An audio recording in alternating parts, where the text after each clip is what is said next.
Speaking of the agro-allied industry, this is a social business entity with the objective to cultivate and trade in high-value crops to increase household income, create sustainable jobs, and to improve livelihood for Nigerians and African farmers to improve yield, innovation, and other ecological benefits.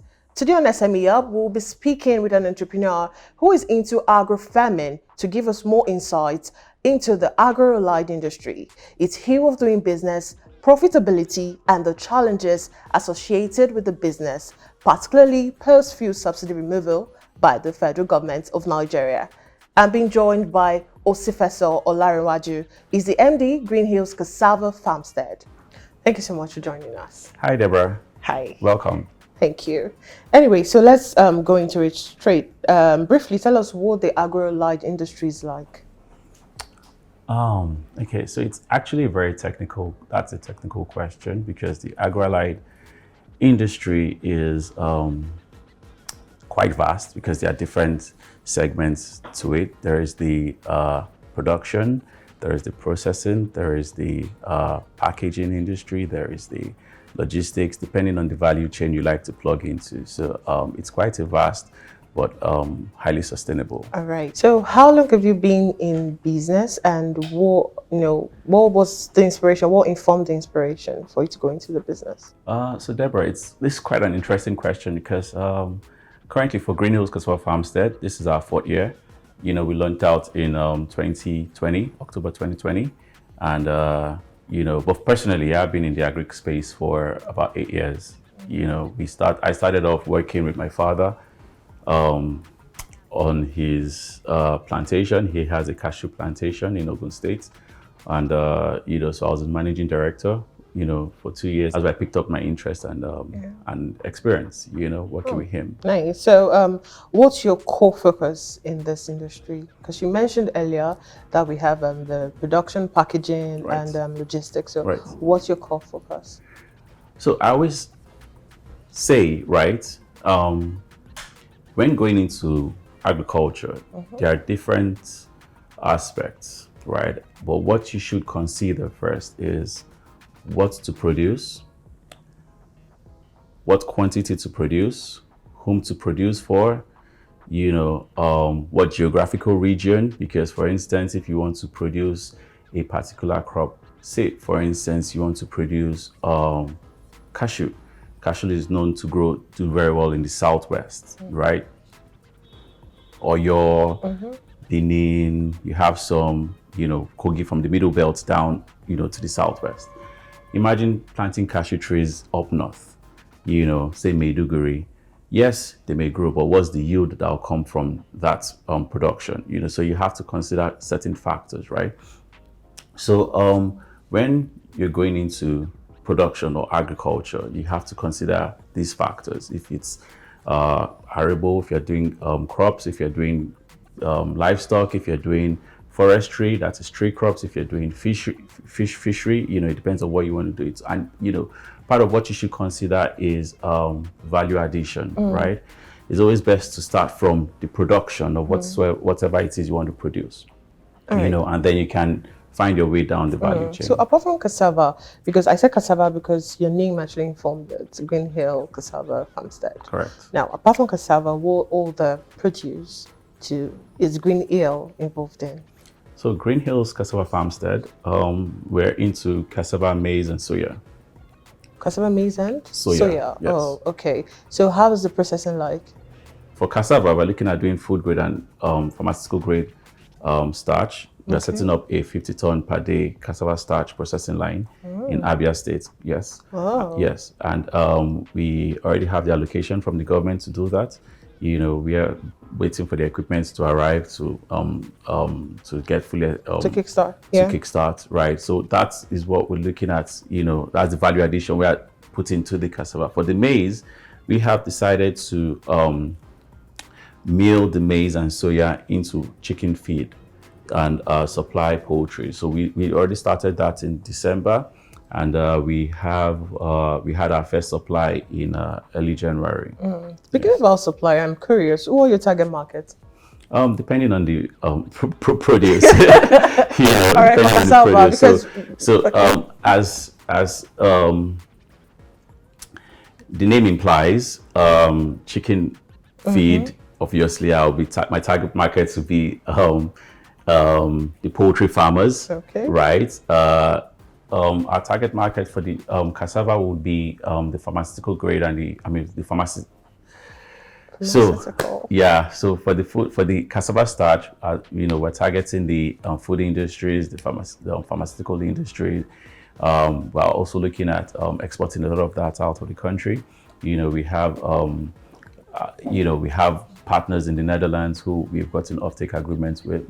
We've signed offtake agreements with, for the supply of, of the cassava starch, and for the chicken feed, which we just did a little bit of. We started just with about 2 tons or 3 tons, per day of the chicken feed, and our target was a poultry just not too far from our farm in Ogun State. Oh, nice. All right, let's look at the economic activities associated with the farm produce, and I mean from production to processing and to packaging. The economic impact of our production, Okay. right? So, well,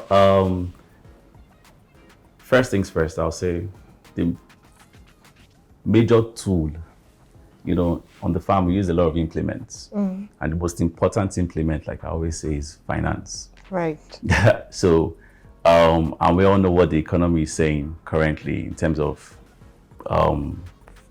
inflation. So with the increase, there's been a high cost of production currently, and that has greatly impacted, our production.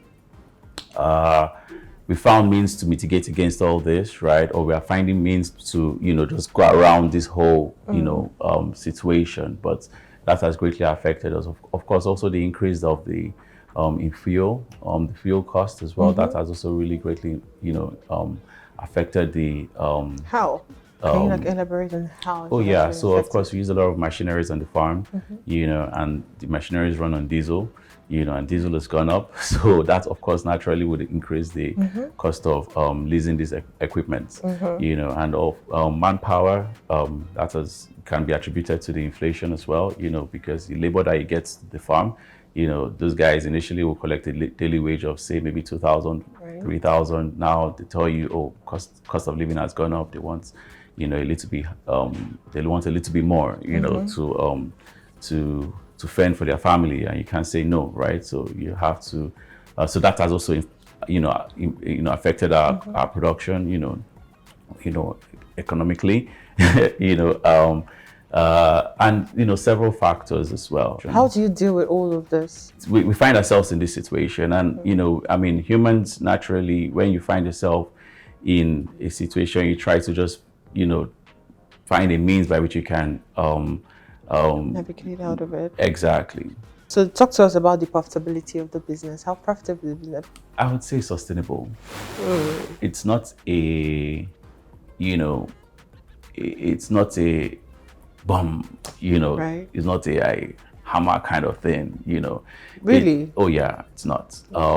It has its good times, and it has, of course, its the other side, but is it sustainable? Yes. Can it pay the bills? Yes. Yeah. For me, we are an employer of labor. We are contributing to the GDP of the country. Right. We are, I can do one or two other things on the side. Yeah. So it's sustainable. Yes. So when it comes to the recruitment of workforce, what are the factors you consider before recruiting? We look at because you can't just bring in anybody to work on the farm. Right. You have to have technical know-how. And for those who don't, so most of the time what we do is we engage the community, the guys within the community, the local guys within the community. And you see some of these people are already farmers.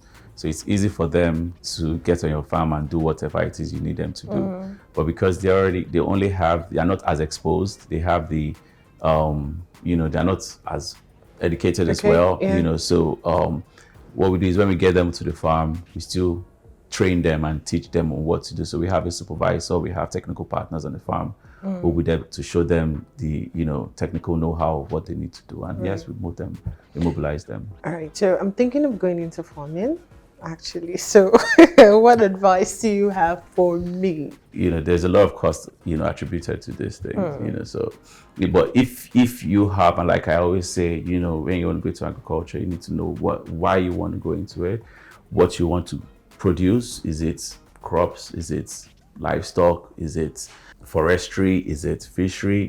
Depending on the aspects you want to go into, then when you choose that, you have to look at, okay, what quantity am I looking at producing? Then that would enable you to determine what size of land or what capacity you want to, how the capacity you want to go into. Is it a large scale? Is it just something small in my backyard? Is it just something to feed my family? Or am I looking at, then also your target market? Am I doing this to export? Am I doing this to send to the stores? Am I doing this to, just feed myself? So all of that are factors you need to look into before going into agriculture. All right.